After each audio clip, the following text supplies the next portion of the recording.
I often ask myself why I keep coming back to Anomaly.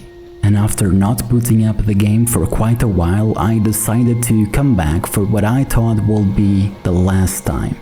But after a few hours playing with my old character, it finally hit me once again the real reason why myself and million others like me are waiting for S.T.A.L.K.E.R 2 as if it was the last game we could ever play. And that reason is the zone. There is something to be said about not being the main character. To know that whatever you do, life goes on and your actions will ultimately not have a great impact on it. Because the zone will move on, the bodies lying on the ground will be eaten, the pockets will be cleared, and with no regard for the player, factions will still wage war, mutants will still kill and die, and whatever you do, you are only a speck of dust getting pushed around in what we call the zone. And if you resonate with anything I am saying, it's easy to understand why we are so excited for the future. Until then, Anomaly is not going anywhere.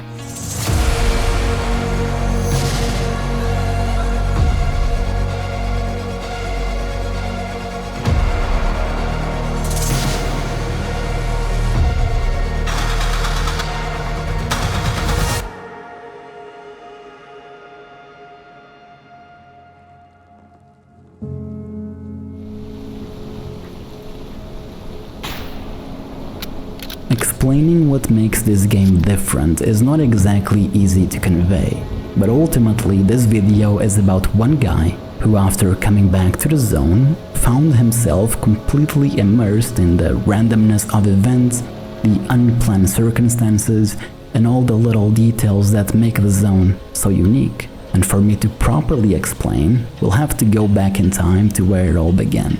After the quickest of words from today's sponsor, commonly dubbed as the free-to-play Tarkov.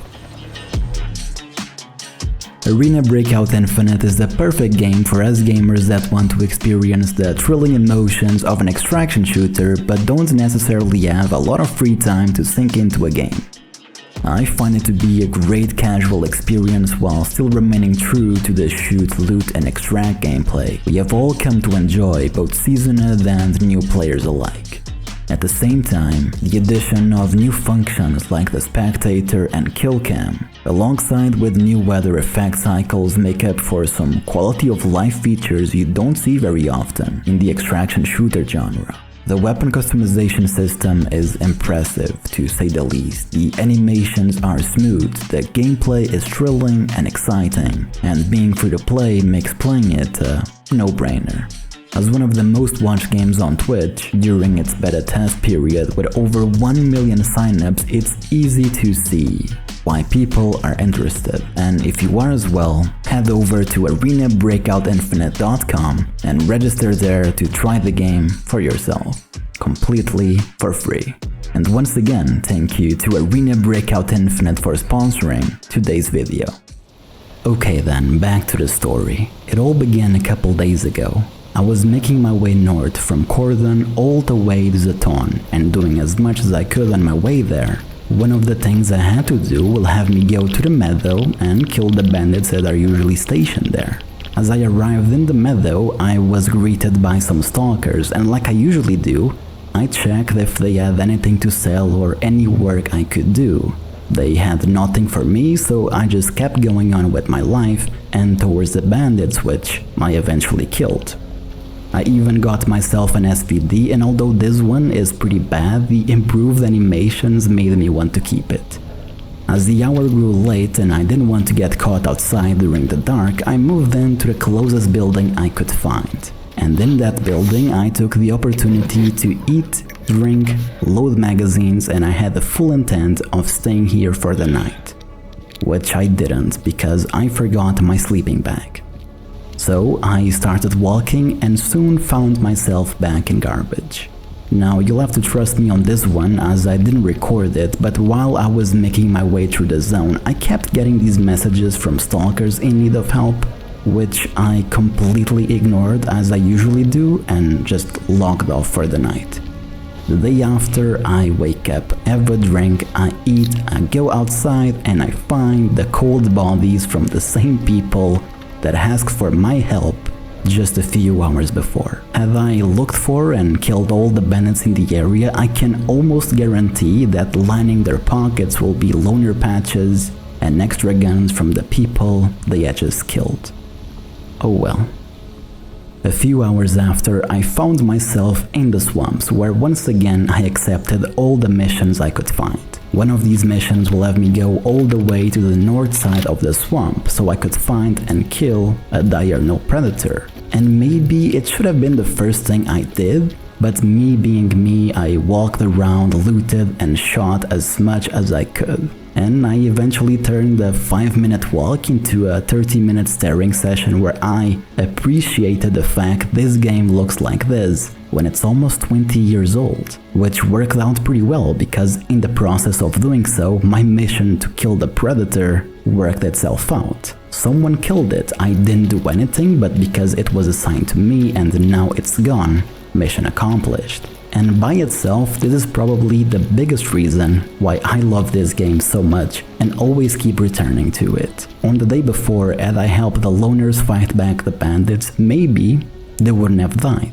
And out of that moment of companionship, the lives I saved could have evolved from low-level, inexperienced loners to a full-grown stalker not to be messed with. I will never know because I didn't give them the opportunity. They could have died on another occasion, or maybe not. At the same time, what if whoever killed the predator was a group of bandits, for example? Had I gone in for the kill right away, I would have gotten them both, but I didn't, and now a completely unrelated bad guy roams free, and for all I know, he could be killing even more friendly loners or making sure Clear Sky does not come back, one guy at a time.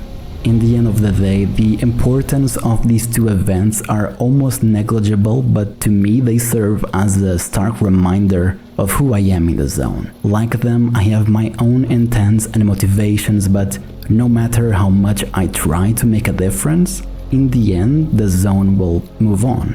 I'm the main character of my own story, but the zone is the main character for us all. And now, as I find myself in the end of my travels, finally in the place I want to be, my beloved Zeton, I can see why a place like this one is the epitome of this game. In the morning there's loners in the barge, but later on in the day there could be Monolith. We all want some cover from the rain. Sometimes you see 3 zombies crossing the road, other times you see 20. Sometimes Monolith comes across this farm, and when they do, you better hope they don't go your way. Monolith likes their zombies and they'll just bring them in. In any case, nothing is ever the same, and although Anomaly can be repetitive with no clear goal besides a small main story, the reason why I keep coming back to it is because the journey will always be the destination. A fetch quest turns into an opportunity to see and live through my eyes what the zone can bring. And most of the time, it's always something different. And I guess that is why I am still playing this game. It's not because of the story or the factions, as cool as they are, it really is because of the zone. And if S.T.A.L.K.E.R 2 can somehow replicate the same feeling of uncertainty, the dread of smoking a cigarette before leaving a safe place because you don't know what's coming, and the only thing you hope is to have enough ammo and supplies to make the journey back safe and sound, if they can replicate this somehow, I think we are in for one hell of a game. And I'll drink to that.